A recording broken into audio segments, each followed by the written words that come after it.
오늘 말씀 봅니다. 마가복음 10장 1절에서 12절입니다. 지난주에 이어서 하겠습니다. 1절에서 12절.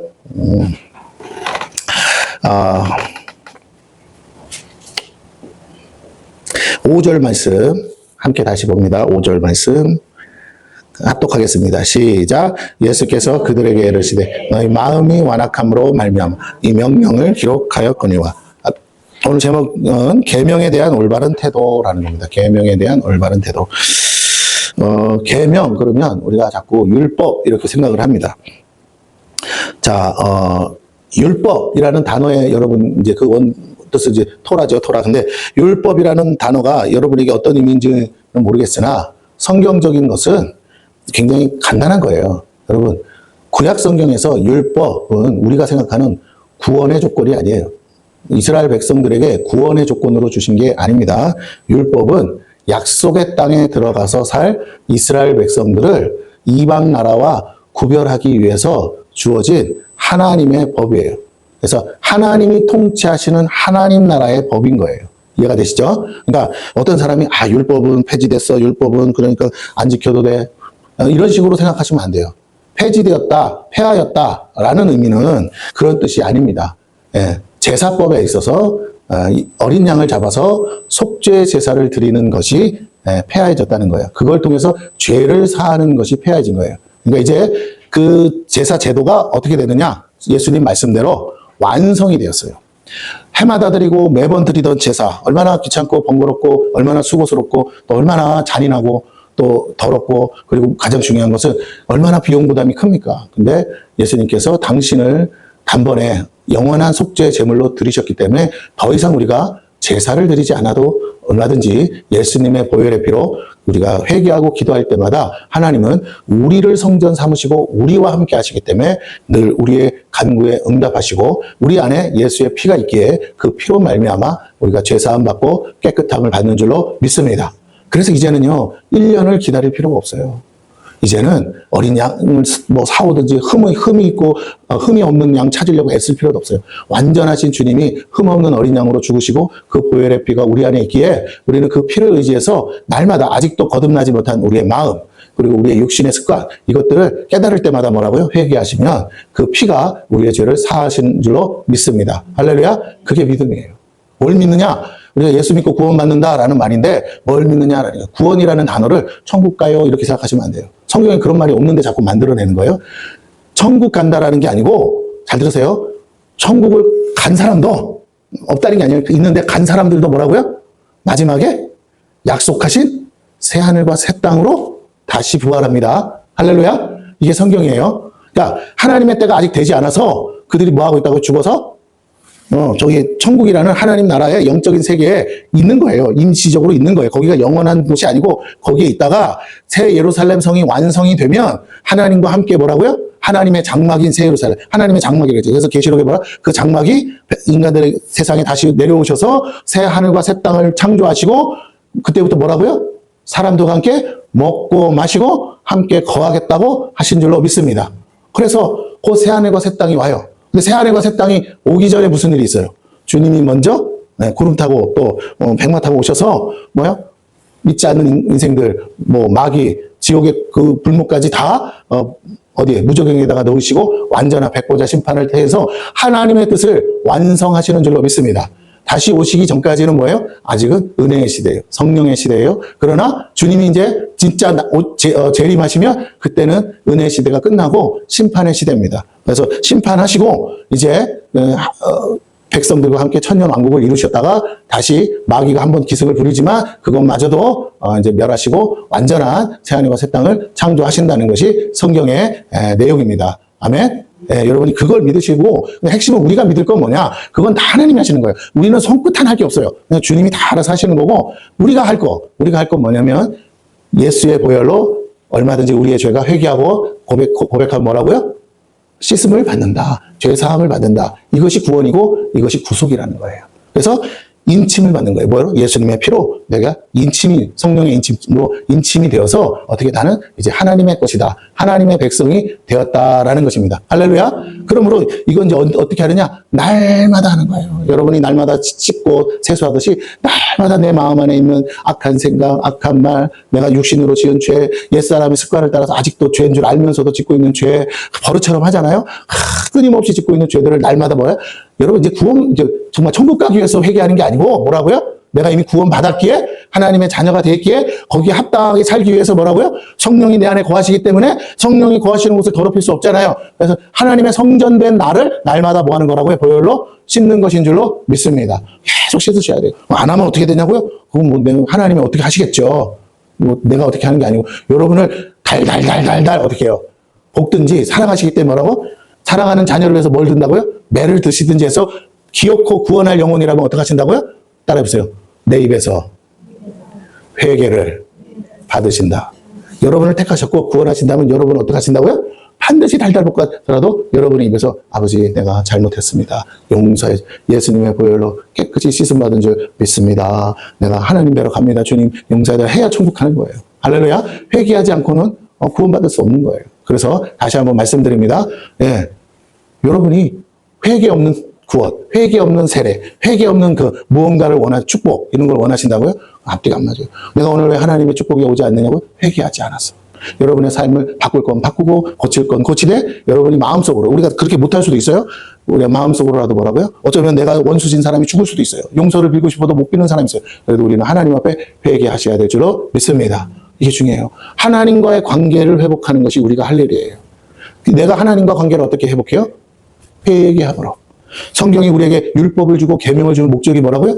무엇이 죄인 줄 하나님의 백성으로서 무엇이 잘못됐는 줄 알려주기 위함인 줄로 믿습니다. 인생들이 처음에는 하나님의 성령을 따라 살면 됐어요. 그런데 아담이 죄를 범죄함으로 하나님의 성령이 떠남으로 하나님의 법이 뭔지 몰라요. 하나님과 교제하는 것을 몰라요. 그러니 자기 생각에 옳은 대로 살다 보니 육신의 생각은 마귀에게 사로잡혀 있기 때문에 아무리 그렇다 해도 결국은 하나님 없는 삶이에요. 내가 주인 되고 내가 하나님 되어서 내가 모든 걸 결정하고 내 뜻대로 하고 싶은 거예요. 자식이라도요. 내 뜻에 안 맞으면 내치잖아요. 그런 것처럼 하나님이 하면 안 된다고 하는 것조차도 내 뜻에 어긋나면 다 해버리는 무지몽매한 인생을 살고 있다는 거예요. 이것이 오늘 본문에서 말하고 있는 거예요. 오늘은 부부간의 이혼에 대해서 얘기하지만 그것만을 얘기하는 게 아니라 부부를 짝지어 주신 하나님의 뜻은 결코 하나님이 나누기 전에는 나눌 수 없다라는 절대적인 진리가 있는데 사람들이 자기 형편, 자기 욕심, 자기의 마음의 완악함 때문에 이런 거야. 내가 싫어, 내가 미워, 내가 받아들일 수 없어라는 그 한 가지 자기 마음에 사로잡혀서 그래서 하나님의 법을 깨고 산다는 것입니다. 절대적 진리가 있고요. 하나님 그 절대적 진리를 통해서 여러분에게 말씀하세요. 뭐라고? 너 그거 죄야. 회개해야 돼. 그럼 어떻게 해야 되느냐? 여러분의 마음을 고치는 게 중요하지. 하나님의 법을 어기는 게, 하나님의 법을 변개하는 것이 옳은 것이 아닌 줄 믿으시기를 바랍니다. 네. 단지 모세라는 선지자가 이 백성이 너무나도 완악하고 이 백성이 너무나도 강팍하고 이 백성이 너무나도 고집불통이다 보니까 사회적 질서를 위해서 허용된 것들이 있다는 거예요. 그 중에 하나가 이혼제도였어요. 하나님이 허락한 게 아니고 뭐라고요? 이게 오히려 이혼 안 된다고 했더니 뭐라고요? 그냥 마누라를 두드러 패고 사네? 있다고? 아니 마누라가 잘못했다고? 평생을 마누라를 괴롭히고 사느니 뭐라고 그 여자를 위해서 이혼 도장에 도장 찍으라고 허락해줬다는 거예요. 이해가 되십니까? 그러니까 이혼을 하나님이 허락한 적이 없어요. 그러면 예수님이 뭐가 되는 거예요? 거짓말쟁이가 되는 거예요. 예수님은 거짓말 하셔야 돼요? 하실 수 없는 거예요. 예수님이 거짓말하는 순간 죄사함은 없어지기 때문에 예수님의 말씀은 100% 거짓말 하실 수 없어요. 예수님이 안 된다고 하셨다면 안 된 거예요. 하나님은 허락한 적이 없어요. 그런데 뭐라고요? 모세가 허락해 줬다는 거예요. 뭐 때문에? 인생들이 강팍해서 그 연약한 자가 뭐라고요? 피해를 입으니까. 회복할 기회마저 상실하니까. 여자가 범죄했어. 그러나 여자가 하나님 앞에 회개했어. 그럼 돌이킬 기회를 줘야 되잖아요. 그런데 남편이 싫다는 거야. 그래서 이혼 도장에 도장 찍는 걸 허락해 줬다는 거예요. 그걸 당시에는 아내를 버리는 것이라고 표현한 것 뿐이에요. 실상은 아내를 버리라고 한 게 아니라 그 아내와 같이 살기 싫어하니까 어쩔 수 없이 그 여자를 위해서 뭐라고요? 사회적 약자를 위한 보호책인 거예요. 소위 말 요즘 말로 하면 인권 보호를 위한 허락이지 실상은 그렇지 않다는 걸 여러분이 아셨으면 좋겠습니다. 좀 더 말씀을 전하면서 자세히 설명을 하겠습니다. 자, 그런 의미에서 여러분 계명에 대한 올바른 태도는요. 계명은 하나님의 절대 진리인데 왜 지켜야 되느냐?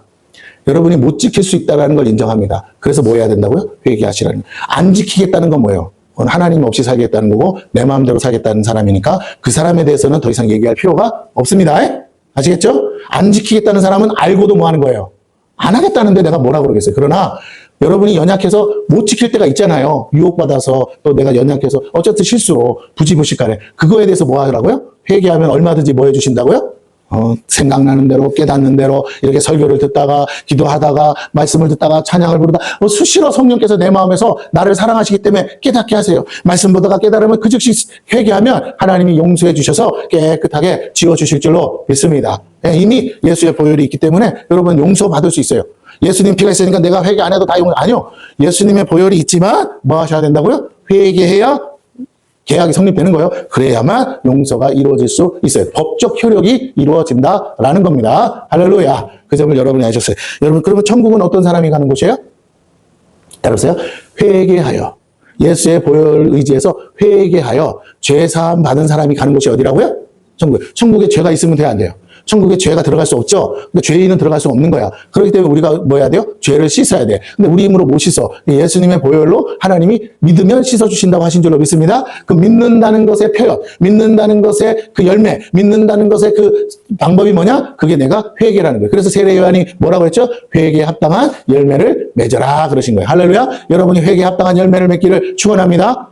회개에 합당한 열매가 뭐라고요? 회개하는 거예요. 그리고 하나님 말씀대로 뭐 하는 거예요? 순종하는 거예요. 아니, 목사님, 순종하려고 했는데, 오늘은 했는데, 그만 또 제가 실수로 또 어겼어요. 아니, 그래 또 회개하는 거예요. 또 계속 하는 거예요. 예. 여러분, 뭐 될 때까지 그런 게 아니고, 여러분이 잘못인 줄 알면 계속 뭐라고요? 실수했어도 또 회개하고 또 돌이키고, 그렇지 않도록 살아가야 될 줄로 믿습니다. 법을 지키려는 마음이 있어야지. 마음조차 없는데 여기서 왜 살아요? 대한민국 땅에서 살려면 대한민국 헌법을 뭐 하셔야 된다고요? 지켜야죠. 지킬 마음도 없으면 어떡하라고요? 옛날에 개그맨 한 것처럼 김병조 씨가 그랬죠. 뭐라고요? 지구를 떠나거라. 그렇죠? 그러니까 여기서 떠나야죠. 대한민국에서 떠나든가. 그런 의미에서 지구에서 대한민국에서 떠날 사람 있어요, 없어요? 너무 많아. 누구라고 제가 말은 안 할게요. 너무 많아. 근데 다시 한번 부탁드립니다. 아니 왜 법을 안 지키고 사냐고. 그리고 그 법을 뭐 하려고 그래요? 바꾸려고도 하잖아. 나는 그래서 문제야. 다시 한번 여러분에게 부탁을 합니다. 하나님의 법은 바꿀 수도 없거니와 바꿔야 된다면 뭘 바꿔야 돼요?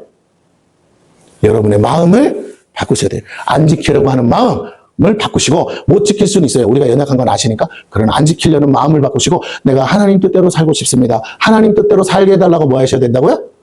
기도하세요. 그때 누가 오셔서? 성령이 오셔서 여러분에게 하나님의 말씀대로 살 수 있도록 아니 하나님 말씀을 살겠다고 법을 지키겠다고 하는 사람을 도와줘야 될 거 아닙니까? 맞죠? 아니 법을 어기고 살겠다는 사람 중앙선을 넘어서 차를 몰겠다는 사람을 도와줘야 돼요? 말려야 돼요? 말려야 되고 막아야죠. 왜? 무고한 사람의 피해가 일어나지 않기 위해서. 마찬가지예요. 오늘 우리의 삶에 여러분이 법대로 안 하려는 사람은 하나님이 도와주지도 않을 뿐만 아니라 막으신다고요. 그러면 내가 뭐가 잘못이지? 내가 이렇게 이게 잘못이었어? 아 법이 이런 거였어? 그걸 알고 돌이킬 때 하나님께서 여러분의 막던 손을 거두시고 여러분을 그렇게 못하게 했던 것들을 거두셔서 여러분을 형통의 길로 인도하실 줄로 믿습니다. 여러분 잘 되기를 하나님이 오매불망하신다고요. 문제는 내가 어디가 잘못됐는지 무엇이 잘못됐는지 어떻게 잘못됐는지를 아시고 고치려는 생각으로 부지런히 뭐 하셔야 된다고요. 아이고 목사님 자꾸 성경 보라는데 그래서 보라는 거예요. 저를 향한 아니라 여러분 자신을 위해서 보라는 거예요. 기도하는 것보다 우선돼야 되는 게 뭐라고요? 말씀 보는 거예요. 기도 조금 못해도 상관없어요. 기도 2시간, 3시간 못해도 상관없어요. 뭘 기도해야 될지 아는 게 중요하고 뭘 기도해야 될지 알고 5분만 기도해도 돼요. 하나님은 주렁주렁 기도 오래 하는 거 별로 좋아도 안 해요. 믿음 없는 기도 1시간, 2시간 떠드는 것보다 이거였구나 하고 뭐라고요? 어린아이같이 아버지 하나님 성경에 보니까 이렇게 하라는데 제가 고치겠습니다. 이렇게 할 테니까 도와주세요. 하는 그 기도가 어린아이 같은 그 순전한 기도가 하나님 마음을 더 기쁘게 한다고요. 왜? 하나님 뜻대로 살겠다고 하는 기도라서. 기도 오래 하는 게 하나님 뜻 아니에요. 할렐루야. 아멘. 기도를 오래 하지 말라는 게 아니에요. 왜 기도 오래 하라고 그랬어요? 제가 여러분이 한 수백 번 가르쳐 드렸어. 왜 기도를 오래 해요? 기도할 게 많아서 많아서 1시간도 부족하고 2시간도 부족해서 중보 기도하려니까 뭐라고요? 너무너무 기도해요. 자식도 기도해야 되고 뭐 또 기도해야 되고 우리 교인들도 기도해야 되고 목사님도 기도해줘야 되고 기도할 게 많아서 기도하는 거지. 기도를 가지고 목사님 기도하는데 1시간을 저를 위해서 기도해주면 좋겠지만 그렇게까지 안 해도 돼요. 뭘 기도하는지 몰라서 그러겠어요? 하나님 다 아세요. 여러분 마음 받으세요. 문제는 우리 외할머니가 밥상에 앉으면 기도를 하세요. 그런데 기도를 막 오래 하세요. 한 30분 이상을 밥상을 차려놓고 앉아서 기도를 하시는데 기다리는 우리도 막 죽을 마음이야. 왜? 같이 해야 되니까. 근데 어떻게 기도하시냐? 사돈의 8촌까지 해서 뭐라고요? 이름을 다 불러. 내가 그 답심리 교회를 다니셨는데 답심리 교회 성도 이름을 안 부른 것만도 다행이야. 밥을 못 먹을 뻔했어요. 일가친척 전국 팔도의 새끼들이 다 사니까 막 불러가면서 손주 새끼까지 다 불러가면서 기도를 해요. 어쨌든 나 다 잘 살아요. 그래서 제가 그 덕에 저도 목사가 됐고, 여러분 다시 한번 기도를 길게 하는 이유는 뭐라고요? 생각 안 나면 잘 들어요. 내가 기도 제목이 생각이 안 나는 거 두 가지야. 성령이 막으시든가 아니면 여러분이 그 영혼을 사랑하지 않아서요. 사랑하면요 기도 안 할 수 있어요, 없어요? 있죠. 내가 10분만 하다 가려고 해도 생각이 자꾸 나는 거야. 그럼 기도하게 돼 있어요. 아유 나는 기도 못해. 그거 다 거짓말이에요. 여러분 기도 못한다는 말이 어디 있어요? 내 자식 이름 하나, 손주 새끼 하나 이름 불러가면서 하나님 도와주세요. 이걸 못하냐고요. 길게 하라고도 안 하는데. 그잖아요? 그래서 여러분 다시 한번 내가 사랑하는 사람이 적으면 기도 시간 1분도 아깝지만 사랑하는 사람이 많은 사람은 기도 시간 1시간도 짧아요. 할렐루야. 네. 다시 한번 말씀드립니다. 본론도 가기 전에. 자, 그래서 여러분 계명, 율법, 법이에요. 지키라는 거. 누구를 해서? 우리의 안전을 위해서. 그리고 그걸 통해서 하나님이 영광을 받으세요. 왜?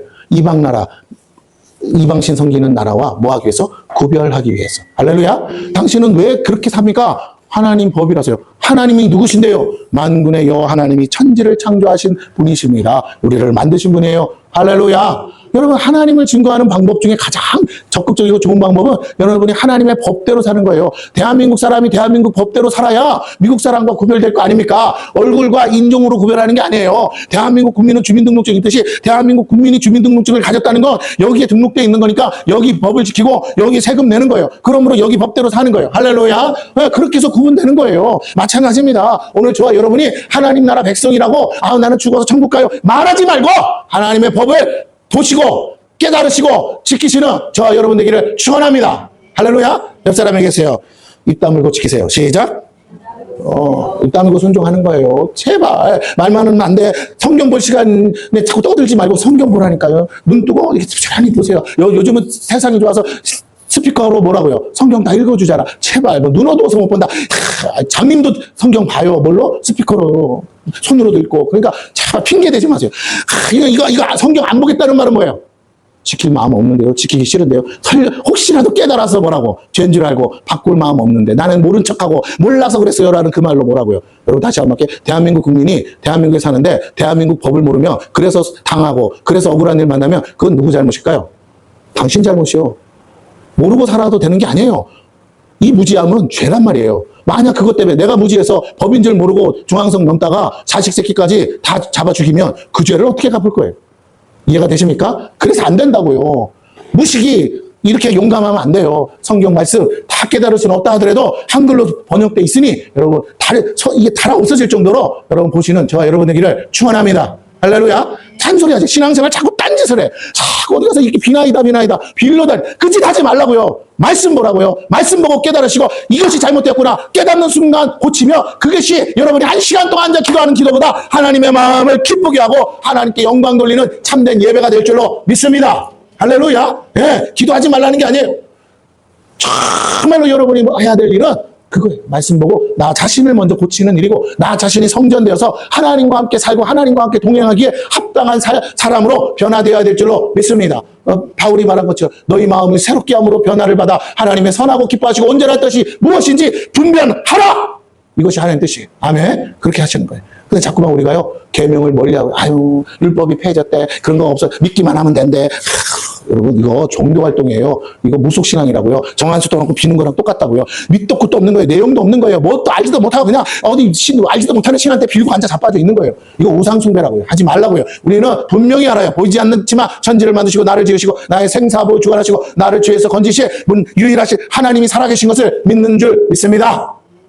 여러분은 그 믿음으로 사는 거예요. 그렇다면 누구 앞에 살아야 돼요? 잘 들으세요. 사람 앞에 살지 말란 말이에요.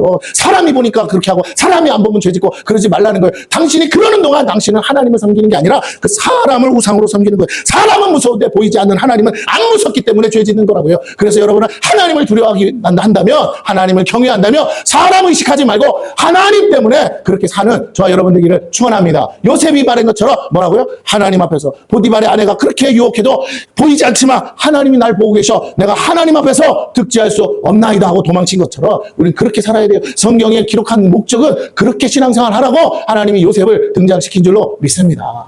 할렐루야. 네. 오늘 우리의 신앙생활이 단추를 잘못 깨고 신앙을 똑바로 배우질 않으니까 자꾸 엉뚱한 옛날에 할머니들이 정한수 떠놓고 빌던 그런 종교활동 무속신앙에 빠져서 그냥 내가 지극정성이면, 잘 들으세요? 내가 지극정성이면 그 기준이 누구예요? 내 기준이야? 이 지문이 다 없어질 대로 비면 하나님이 감동하신다고요? 비는 내용이 만약 도둑질이라면 어떡할 건데요? 이해가 되십니까? 예?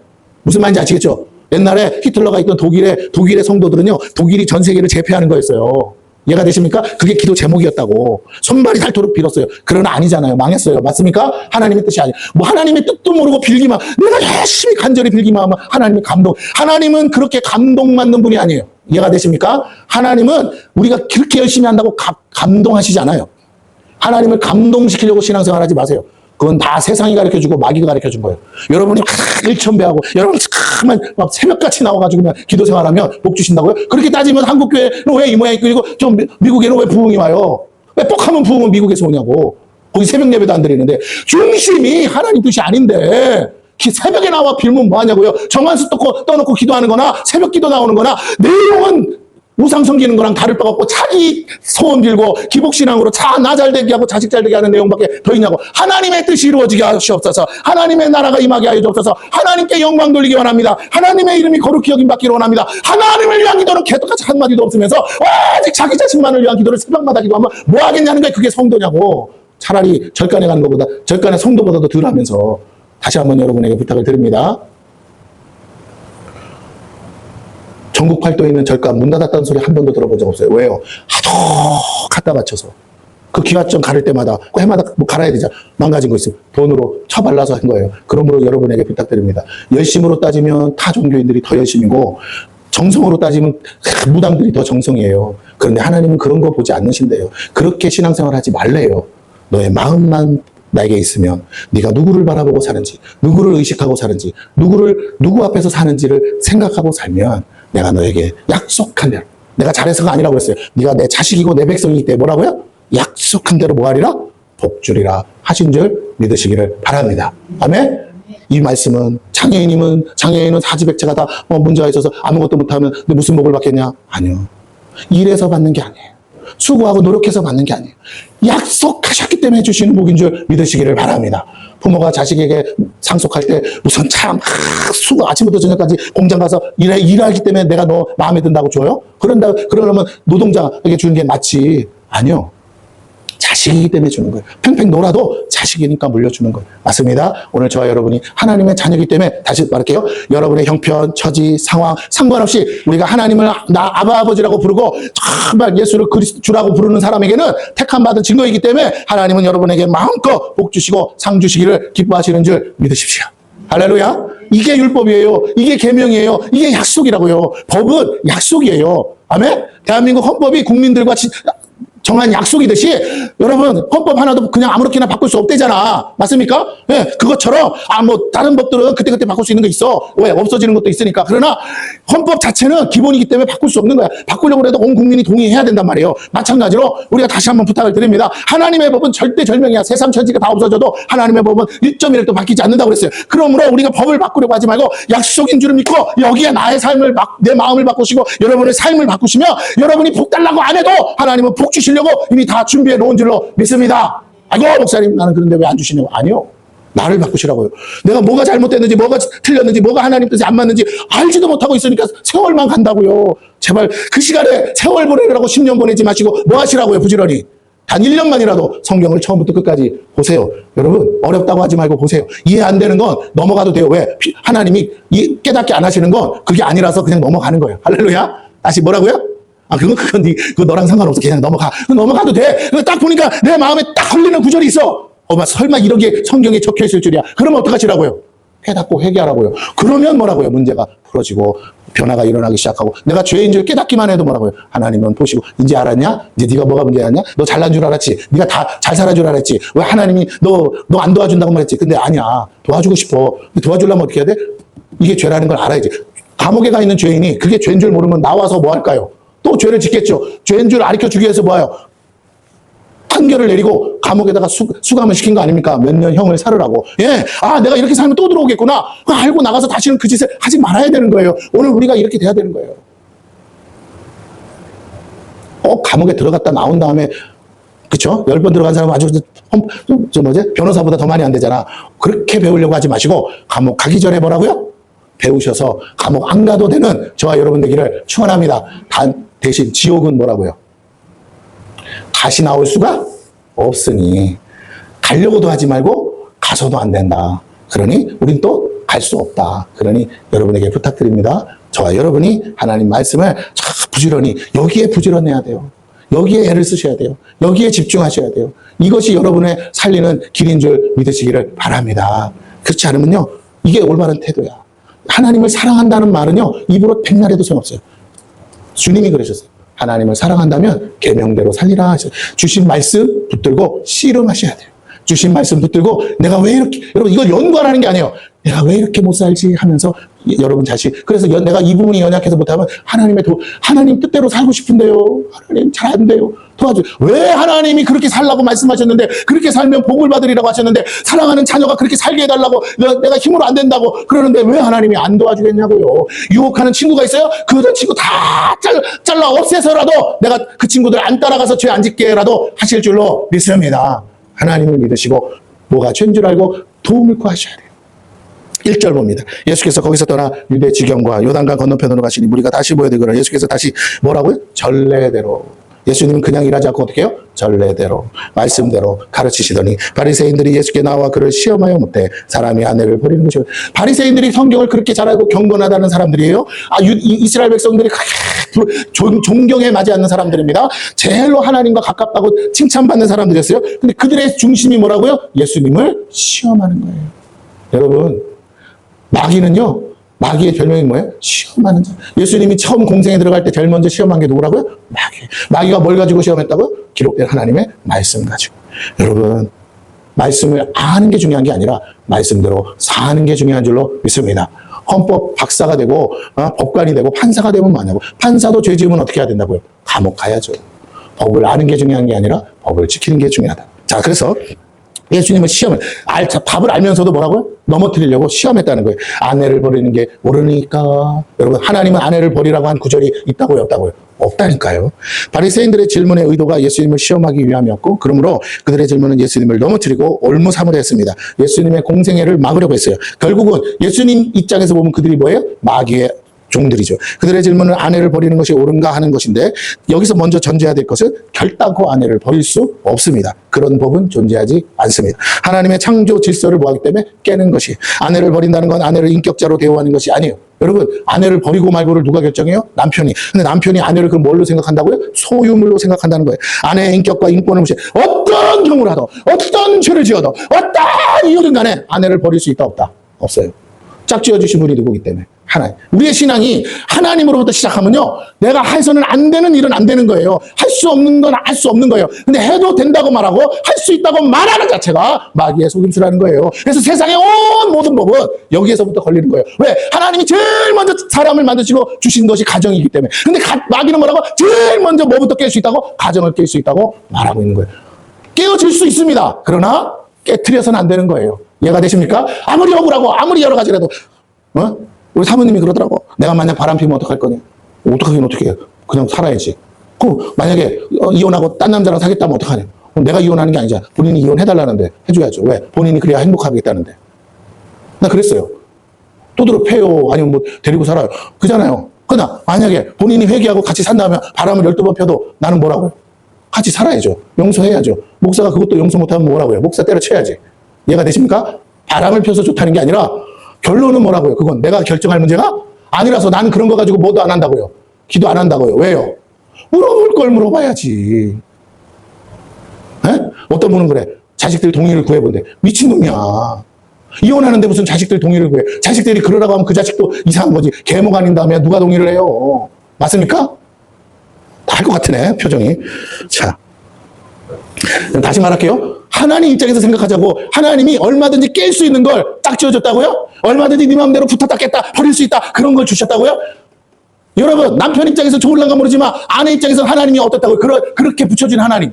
세상에 그런 하나님이 어딨어. 내가 결정할 수가 없어. 남편이 버리고 말고를 막 결정할 수 있대. 말 같지도 않은 소리지. 안 됩니다. 근데 성경 율법에도 그렇게 하라고 돼 있다고 안 돼 있다고. 안 돼 있어요. 그것도 제사장 앞에 가서 뭐라고요? 허락을 받아야 돼. 물증이 나와야 돼. 뭔가 문제가 있어야 된다고요. 다시요. 여러분, 아예 처음부터 생각하세요. 하나님이 지어준 것을 사람이 뭐라고요? 나눌 수 없느니라. 누구 말씀이라고? 하나님 말씀이고 예수님 말씀이에요. 그러니 여러분이 방귀를 들고 싶으면 교회를 떠나세요. 그러나 신앙생활 하고 싶으면 여기에 뭐 하셔야 된다고요? 동의하세요. 아, 난 몰라서 실수했는데. 아, 괜찮아. 그럴 수 있어. 그러나 다시 한번 부탁을 드립니다. 하나님의 뜻은 절대로 이혼은 있다 없다? 없어요. 아, 그럼 목사님은 인간적으로 그럼 이혼 해야 그냥 말아야 돼요. 글쎄요. 나라면 안 한 걸 알겠는데 당사자가 감당이 안 된다면 뭐라고요? 어쩔 수 없는 건 어쩔 수 없겠죠. 아니, 나는 그럴 수 있는데 상대방이 죽어도 싫다 그러면 어떡해? 뭐 받아들여 줘야지 뭐. 이해가 되십니까? 무슨 말인지? 그러나 여러분이 안다면 여러분은 여기에 동의하면 안 된다 이 말씀이에요. 자, 아내는 소유물이 아니에요. 아내의 인격과 인권을 무시하는 거예요. 아내의 필요를 도구로 생각합니다. 아내라는 존재를 나의 필요로만 생각한다는 거예요. 그러면 그 엄마가 낳은 자녀들은 엄마를 인격자로 대우하고 그 자녀들 엄마의 젖을 먹고 엄마의 성품 안에서 엄마의 사랑을 받아도 자랐는데 자식은 사람이고 아내는 소유물이에요? 말 같지도 않은 소리지. 무슨 사람 낳는 기계가 따로 있어요? 이런 말도 안 되는. 그러면 그 딸은 또 소유물이 되겠네? 누구한테는? 세상에 그런 딸을 기른다고요? 옛날에는 그렇게 생각했을 수 있어요. 그러나 하나님의 법에는 그런 것은 존재하지 않아요. 잘 들으세요? 하나님이 오죽하면 뭘 어떻게 만드셨다고요? 아담은 흙으로 만드셨지만 하와는 뭘로 만들었다고요? 아담의 갈비뼈로 만들었어요. 뼈 중에 뼈리요, 살 중에 살이라고요. 최고예요.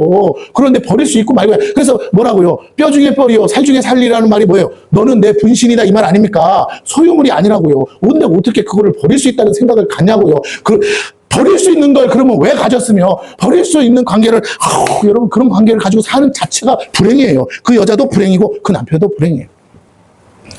이 이율배반적인 삶을 행복이라고 생각하냐고. 그러니까 여자 마누라를 어떻게 해요?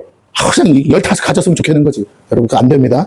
아내가 낳은 자식도 결국 소유물에 불과하게 됩니다. 그런 아버지를 모시고 사는 자식들 아버지를 뭘로 생각해요? 아, 재산이나 물려받으면 저 새끼 버려야지. 똑같은 거야, 여러분. 그렇게 된다고요. 그 아내가 낳은 자식도 결국 소유물이고, 그 자식들도 소유물이고, 여러분. 짐승 새끼도 이렇게는 안 합니다. 이런 자기 모순에 빠지는 생각과 행동을 사람들은 개념 없이 나는 되고, 그러면 내 아버지도 나를 그러면 그렇게 생각했다고요?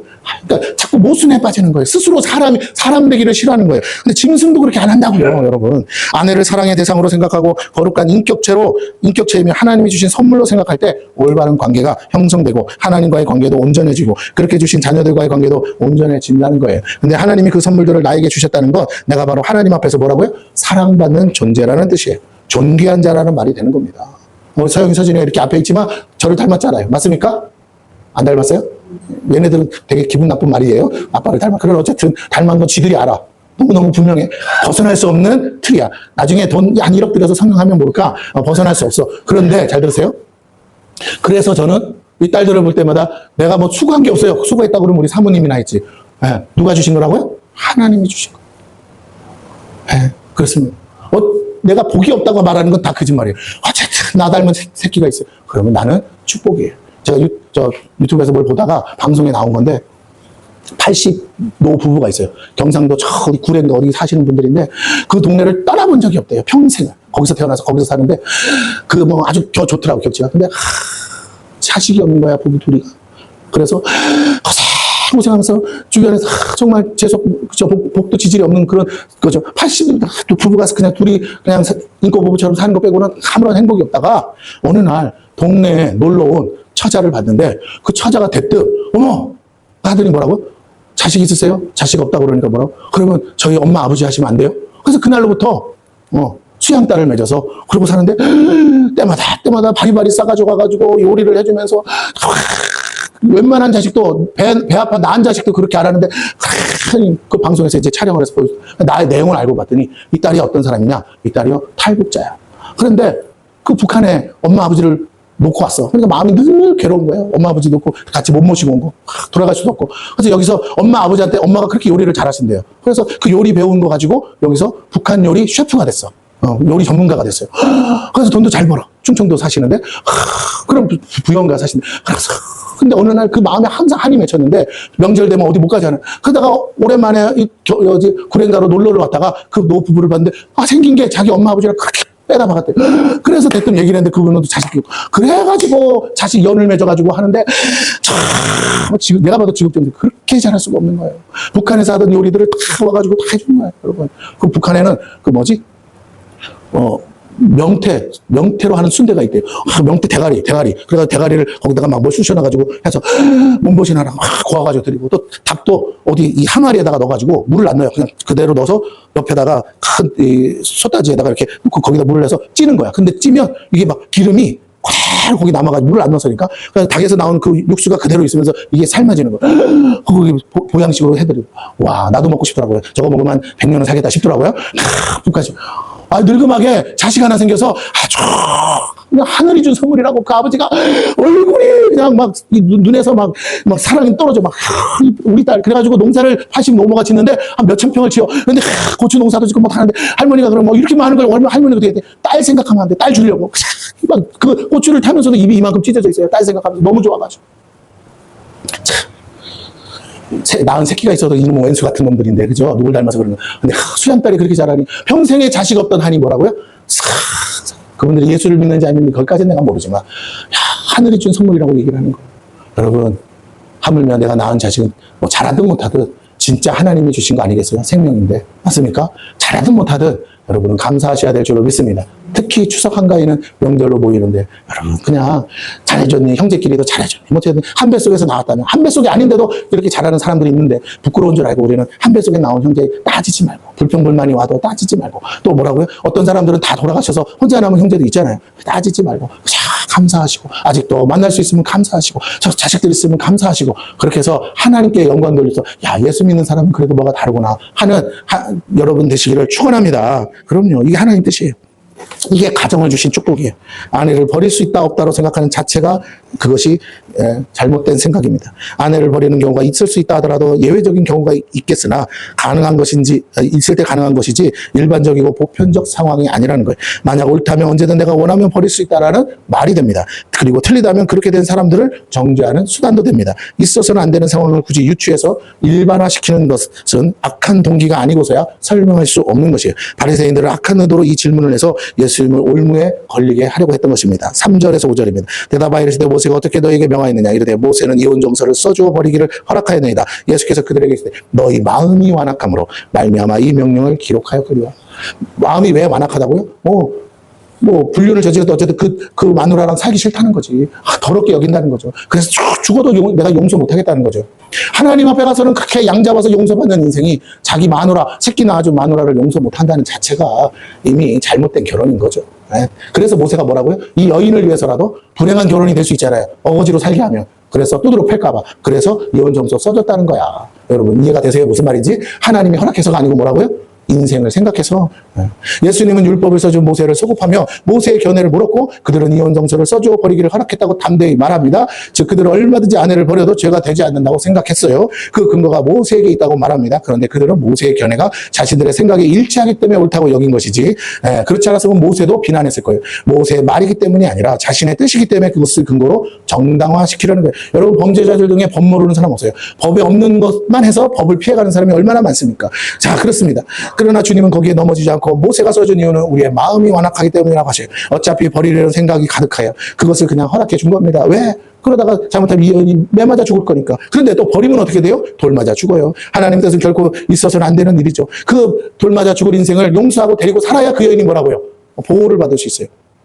아내는 버릴 수 있는 존재가 아닙니다. 다른 아내를 얻고자 하는 그 자체가 불순한 마음에서 출발한 악한 의도라는 거예요. 이런 일은 있어서도 아니고 있을 수 없어요. 그 자녀들을 생각해서라도 그렇게 되잖아요. 그러면 새엄마 얻어서 행복하겠습니까? 그렇지 않잖아요.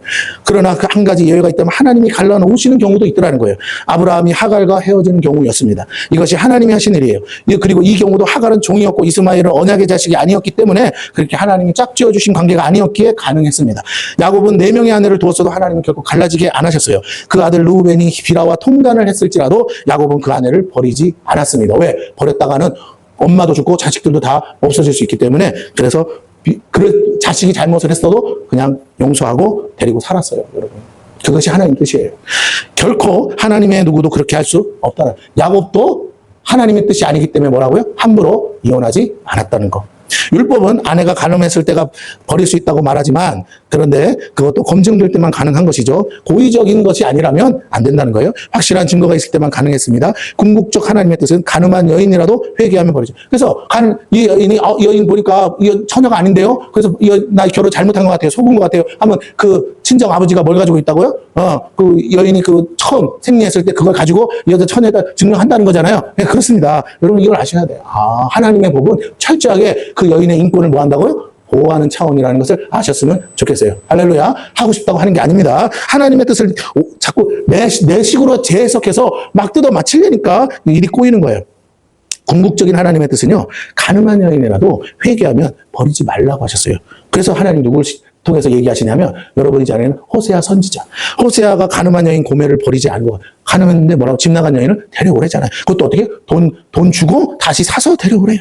그걸 통해서 하나님은 뭘 말씀해요? 범죄한 이스라엘. 하나님 앞에 이방신에게 간음하고 영적 간음을 하고 하나님을 떠나 하나님이 신랑 되시고 이스라엘 백성이 신부되었는데, 그런데 뭐라고? 그렇게 발 앞에서 나가 불륜한 이스라엘 백성을 뭐라고요? 내가 다시 사서 데려오겠다라는 약속으로 그 일을 얼마든지 내가 용서할 거다라고 하시면 내게 뭐라고요? 너의 의지로 돌아오기만 한다면 내가 용서하리라고 하신 하나님의 뜻을 하나님이 밝히 선지자의 삶을 통해 보여줘. 선지자가 뭐하러 그런 여자랑 결혼하겠어요? 근데 하나님의 뜻을 계시하려고 그 결혼을 하나님이 하라고 해서 했습니다. 그래요. 그래서 자식도 낳았어요. 여러분 기억하셔야 됩니다.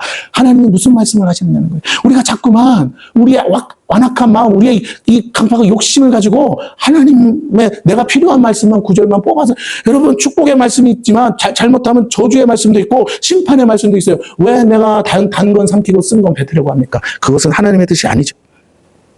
하나님은 그 여인을 용서하고 다시 받아들이는 것이 하나님의 뜻이라고 하셨어요. 사람들은 자신들의 악함을 감추고 정당하게 율법을 악용합니다. 그것이 완악함이에요. 자신을 용서하지 않고 버리려는 남편이랑 사는 여자는 얼마나 불행하겠습니까? 이것이 현실이고, 버림받고 간음한 여인으로 낙인 찍힌 여인은 설령 집에 버려져도 돌에 맞아 죽게 되었어요. 그래서 누가? 동정녀 마리아가 가만히 요셉이 끊으려고 하니까 어떻게 돼요? 그러면 돌 맞아 죽잖아요. 그러니까 천사가 와서 어떻게 했다고요?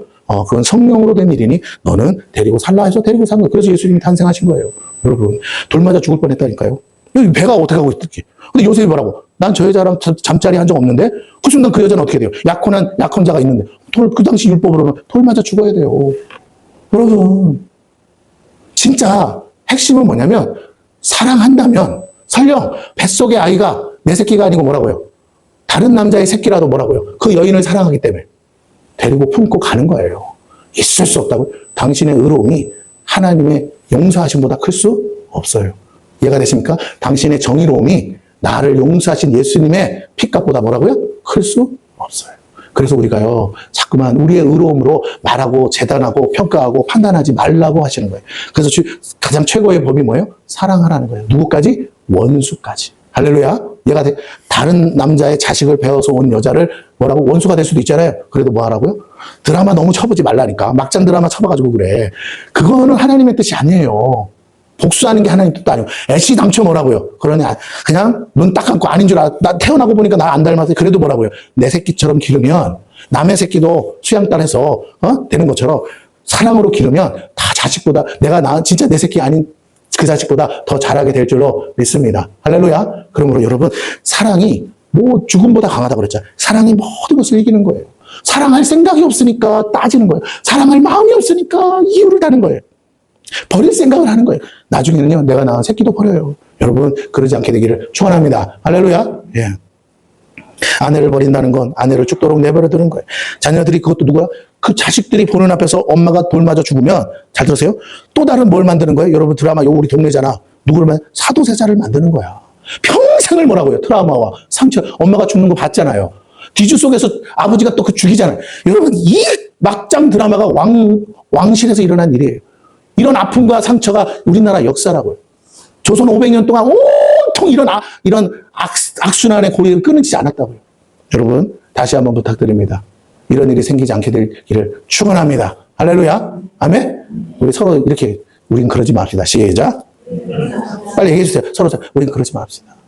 그래요. 여러분 다 옳아요. 여러분이 다 맞아요. 하지만 나는 또 누군가에게는 뭐예요? 맞아 죽을 죄인일 수 있어요. 내가 지나가다가 한 말에 상처받은 사람이 있을 수 있고, 내가 그냥 옳다고 한 말에 그 사람 마음 무너져가지고 뭐라고요? 일어나지 못할 사람도 있더라는 거예요. 그런 거예요. 여러분, 제가 어렸을 때 우리 아버지가 이 새끼야, 너는 구제불능이라는 말 한마디에 제가 뭐야? 마음이 무너져서 그 트라우마에 내가 몇십 년 살았었어요. 솔직히. 하는 일마다 잘 안 되니까. 난 진짜 내가 구제불능이라고 내 스스로 생각했다니까요.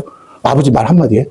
사람이 살다 보면 이런 일 저런 일 의지대로 안 될 때가 있는데, 그걸로 내가 정죄가 돼. 내 스스로가 맞아. 우리 아버지 말이 맞아. 난 구제불능인가 봐. 이러고 살았어요. 여러분, 그러지 않게 되기를. 여러분이 무심코 던진, 애가 무심코 던진 돌에 개구리가 죽는 것처럼 여러분의 무심코 한 말에 누군가의 인생에는요, 씻을 수 없는 뭐라고요? 아픔과 상처가 될 수 있다는 걸 알고 내가 모를 뿐이고 깨닫지 못했을 뿐이지, 나는 누군가에게 하나님 앞에 가면요, 나는 이미 죽어 마땅한 죄인일 수도 있다는 것을 여러분이 아셨으면 좋겠어요. 그렇다면 어떻게 해야 되느냐? 난 늦었어요. 지금이라도 하나님 앞에 나는 죄인입니다. 바울처럼 나는 죄인 중에 괴수입니다. 내가 아버지 부시까지 얼마나 많은 죄를 지었는지, 그럼에도 용서하시고 나를 구속하시니 감사합니다. 하나님, 이제는 하나님 뜻대로 죄 안 짓고 살 수 있도록, 근데 나는 죄의 습관이 남아있어서 나도 모르게 죄를 짓는데 용서하여 주시옵소서 하고 날마다 우리 자신을 씻는 일에 힘쓰시기를 축원합니다. 그렇게만 하면 된대. 그러면 애쓰지 않아도 뭐가 온다고요? 하나님이 여러분에게 주실 복이 있음을 믿으시기를 바랍니다. 날마다 씻으면요, 그릇을 날마다 씻으면 어디다 써도 뭐라고요? 깨끗한 그릇은 쓰일 때가 있어요. 그러나 금으로 만들어도 똥이 묻어 있는 거는 어디도 쓸 수가 없습니다. 재료에 갇히는 귀에도 내용의 이 상태가 안 좋으면 쓸 수 없듯이, 오늘 저와 여러분이 하나님 앞에서 질그릇 같은 인생일지라도 여러분 깨끗이 자기 자신을 주의 말씀과 예수님의 보혈로 날마다 씻으시면요, 하나님이 크든 작든 여러분을 쓰신다고요. 그것을 믿으셨으면 여러분은 그 축복의 통로란 말이에요. 여러분이 생각한 것보다 여러분을 향한 하나님의 뜻이 더 큰 줄 믿으시기를 바랍니다. 자, 그래서 자녀들 앞에서 그럴 수 없죠. 한 가지 예외가 있다면 하나님이 갈라놓은 경우 빼고는 안 된다고 했습니다. 자, 그렇다면 우리가 생각해야 됩니다. 핵심은 아내의 간음이 아니라 여전히 그 여인에게는 남편의 사랑이 있느냐 없느냐. 사랑받지 못한 여인이 선택할 수 있는 것이 결국은 간음이죠. 사랑받지 못하고 있으니 다른 남자를 찾았겠죠. 남자들이 저지르는 불륜도 그런 거겠죠. 여자 혼자서 저지르는 간음은 존재하지 않아요. 누군가는 내 남편보다 더 사랑해 주니까, 나를 인정해 주니까 마음이 그걸로 옮겨질 수밖에 없는 거죠.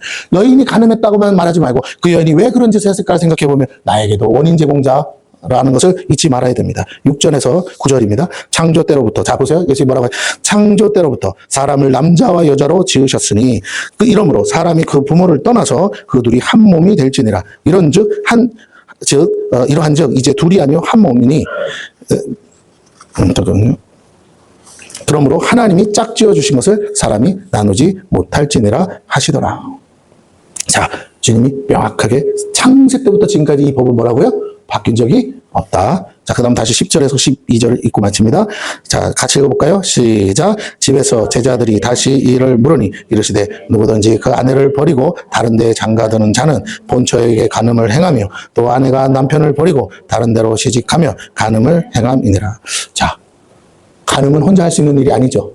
그래서 내가 간음을 진짜 다른 남자를 만나서 간음을 했다 안 했다의 문제가 아니라 그 상대적 피해자가 있다는 존재한다는 거예요. 남편이 아내를 버리면 아내가 피해자가 되고, 아내가 남편을 버리면 또 뭐라고요? 남편이 피해자가 돼요. 그래서 결국 두 사람이 간음을 행함으로 하나님이 짝지어준 한 몸을 뭐 한 거예요?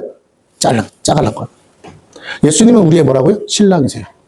우리는 예수님의 신부예요. 그러므로 우리는 한 몸이 된 줄로 믿습니다. 이 관계를 누구도 찢어서는 안 돼요. 그걸 실족하게 하는 거라고 그랬어요. 그러면 하나님 결코 그거 용납 안 한다고 했습니다. 똑같이요. 교회도 뭐라고요? 내가 저번에도 얘기했죠? 내가 싫으면 나가면 되지 뭐라고요? 교회를 분란을 일으켜서 반쪽을 내는 것은 예수님의 몸을 뭐 하는 것이라? 찢는 것이라. 오늘 우리가 이런 죄를 범하지 마시고, 오늘 우리가 이런 죄 가운데 있지 마시길 바라고, 하나님의 계명을 절대적인 계명이 있다는 것을 믿으시고, 여러분이 아니라고 해도 하나님은 이 기준하에서 여러분을 심판하실 것이고, 여러분의 죄를 다루실 것이고, 여러분이 그 죄를 깨닫고, 잘 보세요. 그 죄를 깨닫기까지는 하나님이 여러분의 삶을 일방적으로 복 주실 수 없다는 것을 깨닫기를 축원합니다. 모든 걸 깨달아야 되냐? 그 말은 아니에요.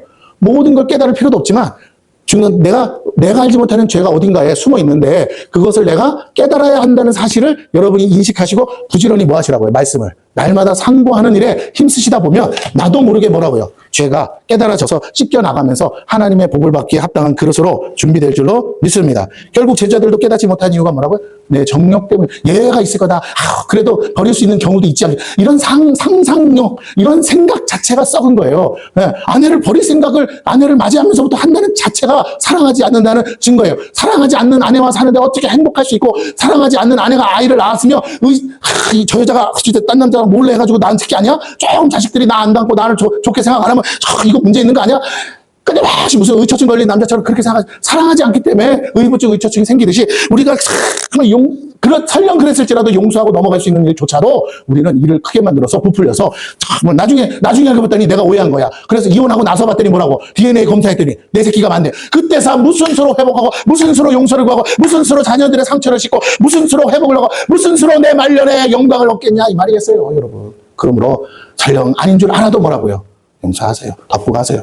자식이 나중에 봤더니 보니까 아버지랑 혈액형이 틀려서 뭐라고? 내가 우리 아버지 자식이 아닌 걸 알아서 친아버지를 설령 찾는다 한들 나를 친자식보다도 더 친자식같이 생각하고 길러준 아버지를 배신하겠냐고요. 오늘 우리 하나님이 원수되었던 우리를 그렇게 사랑하사 하나님의 자녀를 만드셨어요.